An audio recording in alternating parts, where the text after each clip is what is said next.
Leaving the hospital after birth is the start of a new chapter for most families, but that's not the case for all students on campus.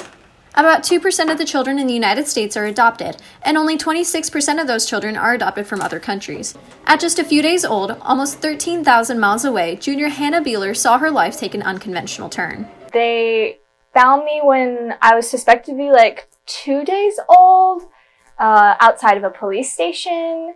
And they took me to the orphanage where I lived for a year and a month, so 13 months, until I was adopted by a lovely couple and brought to the United States. That couple was Janet and Paul Beeler, who began to think about an international adoption after visiting China. This trip to China many years ago marked the start of a new chapter in this family's life. We decided to adopt.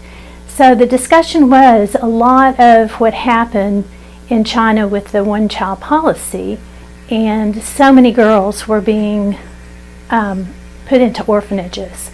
Beeler was one of only about 22,000 children adopted internationally in 2004, but perhaps one of the biggest differences for some international adoptees is a question that will likely never be answered. I've definitely always wondered who my birth parents are. I think every adoptee is always a little bit curious, especially internationally. We usually never are able to find our adoptive parents. Although Hannah long ago adapted to being adopted, the Beelers had to overcome many obstacles that come with being a transracial family. Our challenges mainly have been to learn about the culture and to incorporate them, and to support her in learning to integrate her identity and to find her identity on who she is.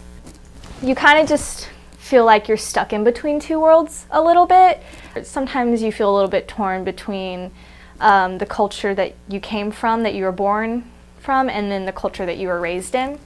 And that's something I've struggled a little bit with, but my friends and my family, they've always surrounded me with love and just made me feel that it's okay to be who I am.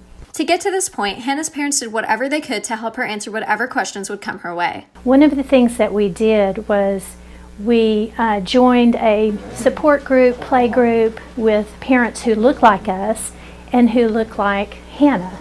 And so she had somewhat of a normalcy through that. However, none of this stopped Beeler from connecting with her culture. My godparents are actually Chinese as well, so my parents and them, they've always tried to incorporate Chinese culture into my life. We've gone to all the festivals, and I've been to a bunch of Chinese weddings. We celebrate the Mooncake Festival, and of course the Lunar New Year, which is a really big thing in Chinese culture. So, while I haven't been completely fully immersed in the culture since I haven't grown up in it, there is still a lot of stuff that my parents have been able to teach me, and my godparents, so it's been really nice.